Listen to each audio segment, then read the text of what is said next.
GS for all की cat Atlas की कक्षा में आपका स्वागत है। आज हम अमेरिकी महाद्वीप का अध्ययन करेंगे। इससे पूर्व आपने एशिया एवं में यूरोप का अध्ययन किया था। जिन्होंने नहीं देखा वो प्लेलिस्ट में जाके इस चीज को देख सकते हैं। और आइए हम देखते हैं अमेरिका महाद्वीप। तो अमेरिकी महाद्वीप की यदि शब्दावली को देखा जाए तो अमेरिका का नामकरण अमेरिगो वेस्पुग्गी के नाम पर किया गया, जो कि एक इतालवी यात्री एवं खोजकर्ता थे। आप जानते होंगे 12 अक्टूबर, एक तिथि है 12 अक्टूबर 1492 में क्रिस्टोफर कोलंबस से इसी अमेरिकी क्षेत्र पर पहुंचने वाला प्रथम साहसी नाविक था। एक्चुअली क्रिस्टोफर कोलंबस से का संबंध स्पेन से था और ये स्पेन के द्वारा इन्हें नई दुनिया की खोज के लिए भेजा गया। यद्यपि क्रिस्टोफर कोलंबस से नई दुनिया की खोज नहीं बल्कि यह भारत की खोज के लिए अपनी साहसिक यात्रा को देखा जाए आगे बढ़ाया, लेकिन दिशा भटक जाने के कारण यह भारत की ओर ना पहुंच के अमेरिका की ओर पहुंच गया। यानी दिशा ठीक उल्टी, भारत के विपरीत दिशा में यह अमेरिका की ओर पहुंच गया।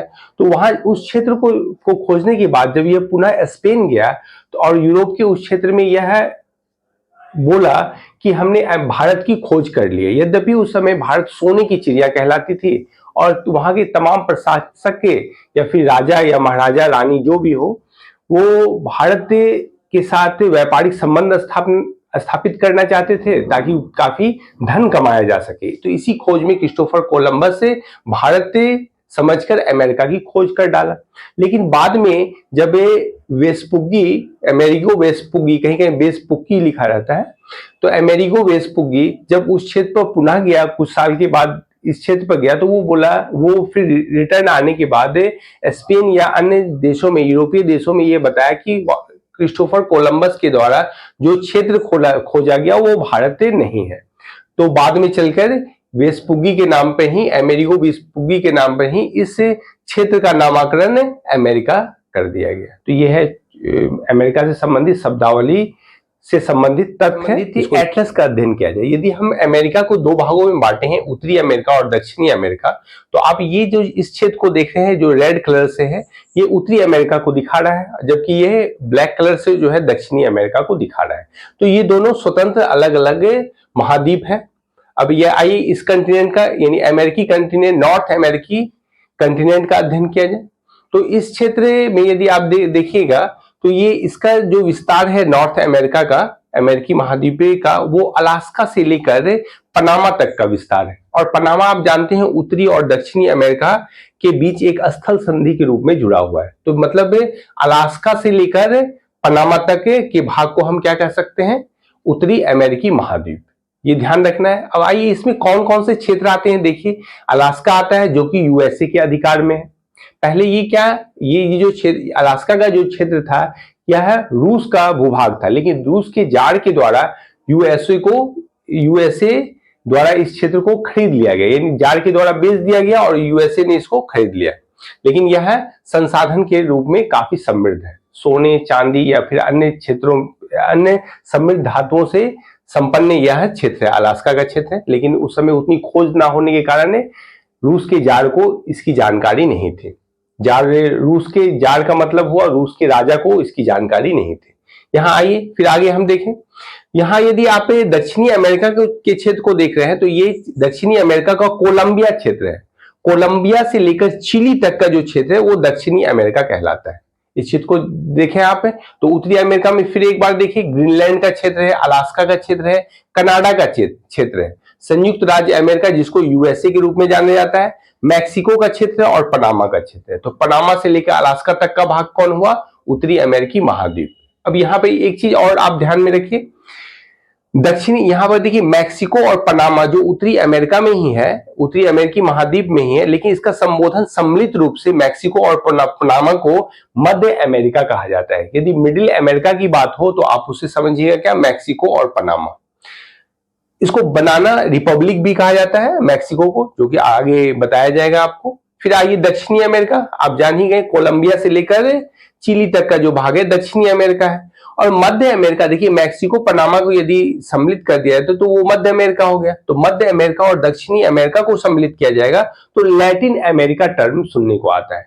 अधिकतर लोग ये लैटिन अमेरिका सिर्फ दक्षिणी अमेरिका को जानते हैं। तो लैटिन अमेरिका इस क्षेत्र को सम्मिलित रूप से दक्षिणी अमेरिका में मध्य अमेरिका को यदि मिला दिया जाए तो वो लैटिन अमेरिका होता है। यह भाषाई संबोधन है। आप जानते होंगे लैटिन, ग्रीक के ये सब प्रसिद्ध प्राचीन भाषाएं हैं। जैसे संस्कृत है उसी तरह लैटिन है, उसी तरह ग्रीक है। इस पर अंग्रेजी शब्दावली पर इन लैटिन और ग्रीक का भी प्रभाव रहता है। तो आइए हम इसको देखें। तो यहाँ पर हम देखें नॉर्थ अमेरिका, तो नॉर्थ अमेरिका के क्षेत्र को आप जानेंगे। और यहाँ पैन अमेरिका यानी उत्तरी अमेरिका और दक्षिणी अमेरिका को सम्मिलित रूप से मिला दिया जाए तो इसको पैन अमेरिका कहा जाएगा। पैन माने हो गया सम्मिलित रूप से संपूर्ण अमेरिका। आइए हम देखें, आज उत्तरी अमेरिका का अध्ययन किए। और यदि अलास्का से आगे की ओर जाइएगा इस क्षेत्र में एटलस में देखिएगा तो ये एशिया का क्षेत्र पड़ता है। तो यहाँ पर एशिया महाद्वीप पे पड़ रहा है। तो ये पृथ्वी को एक्चुअल देखा जाए तो ये ग्लोब पर देखा जाता है, लेकिन हम अध्ययन की सुविधा के लिए इसको 2D डायमेंशन में भी देखते हैं। आइए इसको देखते हैं संक्षिप्त रूप से क्या कहा जाएगा।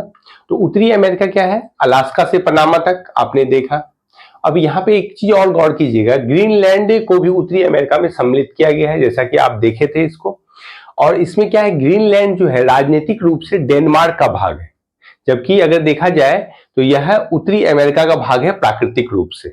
यहाँ लिख दिया है ग्रीनलैंड महाद्वीप के रूप में उत्तरी अमेरिका का भाग है, जबकि देश के रूप में अगर देखा जाए तो ये डेनमार्क का भाग है। ये पीसीएस में कई बार बीपीएससी में पूछा हुआ क्वेश्चन है कि ग्रीनलैंड किसका भाग है, डेनमार्क का, ध्यान में रखिएगा। दक्षिणी अमेरिका आप जान गए, कोलंबिया से लेकर चिली तक। मध्य अमेरिका जो है मैक्सिको से पनामा तक। एंग्लो अमेरिका है कनाडा और यूएसए, सम्मिलित रूप से एंग्लो अमेरिका कहा जाता है क्योंकि ये ब्रिटिश उपनिवेश थे।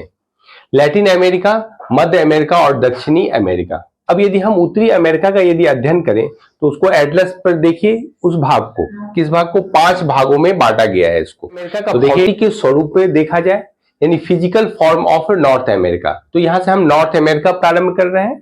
तो इसको आप इस क्षेत्र को बताया गया है, ये स्केच के रूप में दिया गया है। इसको आप एटलस पर देखने का प्रयास करें कौन सा क्षेत्र कहां पर है। तो आइए यहाँ पर हम 5 भागों में बांट के इसका अध्ययन कर रहे हैं। तो पहला है कैनेडियन शील्ड, दूसरा है अपलेशियन पर्वत, तीसरा है पश्चिमी कैडिलेरा, चौथा है अमेरिका का महान मैदान यानी ग्रेट प्लेन ऑफ अमेरिका, और 5वां है अमेरिका का महान झील क्षेत्र में जानिएगा आप। तो इसी यही महान झील का क्षेत्र है, ये जो 5 नंबर आप देख रहे हैं महान झीलों का झील का क्षेत्र है। ये अपलेशियन पर्वत है, यहाँ देखिए ध्यान से। ये कैनेडियन शील्ड है, और कैनेडियन शील्ड ये जो इस क्षेत्र ये पठारी क्षेत्र है और यह खनिज संसाधन से समृद्ध क्षेत्र है। और ये देखिए अमेरिका का महान मैदान का मैदानी क्षेत्र, और ये पश्चिमी कोस्टल इलाका है जिसको पश्चिमी कार्डिलेरा कहा जाता है। तो यदि अमेरिका के बारे में इस कक्षा में वर्णन किया गया है, यदि डिफिकल्ट लगे तो आप क्या कीजिए, कम से कम इस शब्दावली से परिचित होइए। तो आज आप इस शब्दावली से परिचित हुई, कैडिलेरा का क्षेत्र कौन सा है, अपलेशियन का क्षेत्र कौन है, पश्चिमी कैडिलेरा कौन है, अमेरिका का महान मैदान किस क्षेत्र में है, अमेरिका का महान झील का क्षेत्र कौन है। तो इसको हमें एटलस में भी देखने का प्रयास करेंगे। देखिए उत्तरी अमेरिका प्राकृतिक रूप से यदि देखा जाए तो यहाँ देखिए कैनेडियन शील्ड का क्षेत्र है, देख रहे हैं आप कैनेडियन शील्ड, ये कैनेडियन शील्ड आप देखें यहाँ पर।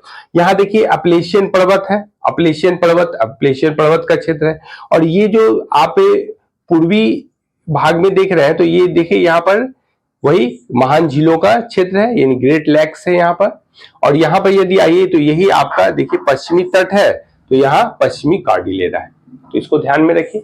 तो आज की कक्षा आप एटलस बेस्ड है और एटलस पर देखने का प्रयास करें इसको, तब ज्यादा अच्छा समझ में आएगा। 1-2 बार देखेंगे तो आप इसको आत्मसात कर सकते हैं।